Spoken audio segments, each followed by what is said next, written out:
snow had been falling since before dawn.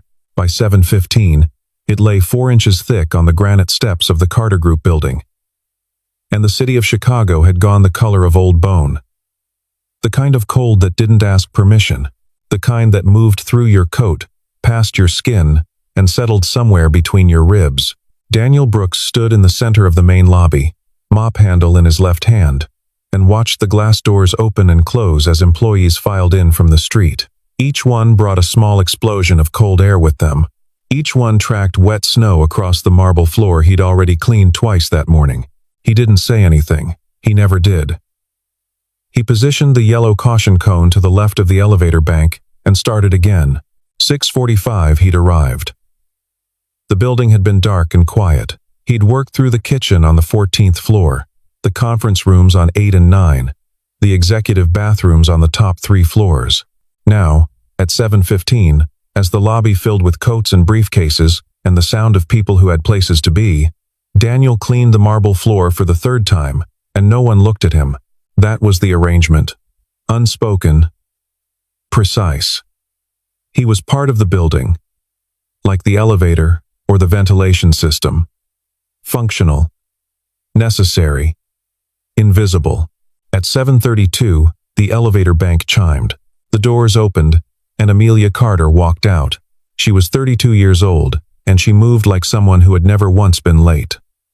Dark blazer, dark slacks, hair pulled back without a single strand out of place. She carried a leather portfolio under her left arm and her phone in her right hand, and she was already talking before she reached the lobby floor. Push the Hargrove meeting to 9. I need 30 minutes with legal first. She listened for 2 seconds. That's not a suggestion, Marcus. She ended the call without looking up. Behind her came 3 members of her executive team, matching her pace, speaking in lowered voices. The lobby staff straightened. The receptionist smiled in a way that looked like it had been practiced. Amelia Carter paused. She looked at the wet floor, at the yellow cone, at Daniel standing 3 feet away with his mop. Something behind her eyes shifted, not quite recognition, not quite the opposite of it, an assessment. Brief. Clinical. Then she looked at Richard Cole. Cole was the building's systems engineer. He was standing near the reception desk, with his tablet pressed against his chest, and an expression that Daniel had seen before, the look of someone who had already decided something and was waiting to announce it. Miss Carter, Cole said.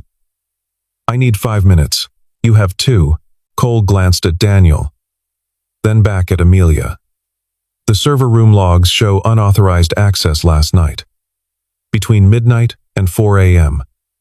Someone interfaced with the primary relay panel on sublevel 2. He turned the tablet to face her. The access logs were modified, but not cleanly. The lobby had gone quiet. Not completely. There was still the sound of the street outside, the low hum of the HVAC system, the distant ping of an elevator on an upper floor. But the people nearest the reception desk had stopped moving. Amelia looked at the tablet, then at Cole, then, slowly, at Daniel. Is there anyone who had access to sublevel 2 last night? She asked. Only one person has an all-hours pass card for the mechanical and sublevel areas, Cole said. He didn't look at Daniel. He didn't have to. Amelia Carter set her portfolio on the reception desk. She put her phone in her blazer pocket. She folded her hands in front of her and turned to face Daniel directly. The lobby was very quiet now. Mr. Brooks, she said. Daniel lowered the mop handle slowly. He looked at her. He said nothing. Were you in the sublevel 2 relay room last night? A pause. 3 seconds. 5. Yes, Daniel said.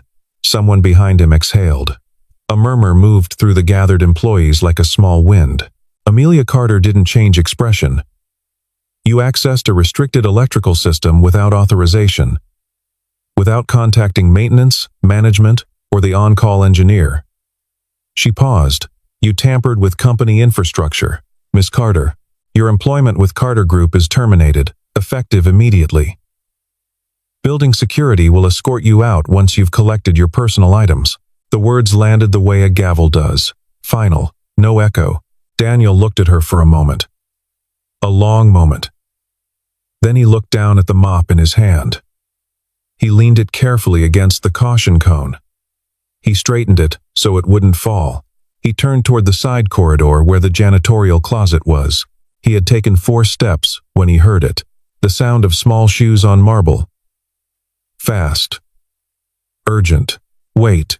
He turned. She was 6 years old, with dark hair and her mother's eyes, and a winter coat that was 1 size too large. She had come from the direction of Amelia's private elevator, the one that connected to the executive parking garage. She was running. And she was already crying before she reached him. And she wrapped both arms around his waist and pressed her face against his jacket and said, in a voice that broke open the silence of the entire lobby, "Don't go. Please don't go." No one moved. "Lily." Amelia's voice came out wrong. Too thin. She stepped forward. "Lily, come here." The girl shook her head against Daniel's jacket. Her shoulders were shaking. Daniel put one hand gently on the back of her head. He didn't speak for a moment. He just stood there, in the middle of the lobby, in his gray janitor's uniform, with the CEO's daughter crying into his chest. "Hey," he said quietly. "It's okay. You're like my dad," Lily said. "You're like him." The lobby held its breath.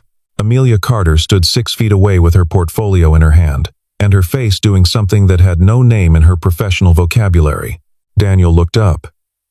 His eyes met hers. He didn't say anything. He just waited. He'd started at Carter Group 19 months ago. The interview had taken 4 minutes. The facilities manager, a quiet man named Frank Miller, had asked 3 questions. Could Daniel lift 50 pounds? Did he have a valid driver's license? Had he ever been convicted of a felony? Daniel had answered yes, yes, and no. Frank had offered him the position. Benefits kicked in after 90 days. That was the part that mattered. He arrived each morning between 5:45 and 6, depending on the bus schedule. Chicago Transit didn't care about the cold. Some mornings he waited 12 minutes on the corner of Wacker and Michigan, in temperatures that turned his breath to ice. He wore the same coat every day. It was a good coat. He'd bought it second-hand 2 winters ago, and it held up. The work itself wasn't complicated. It required attention to detail, physical endurance, and the ability to be present without being noticed. Daniel had all 3. He'd learned the building in his first 2 weeks. The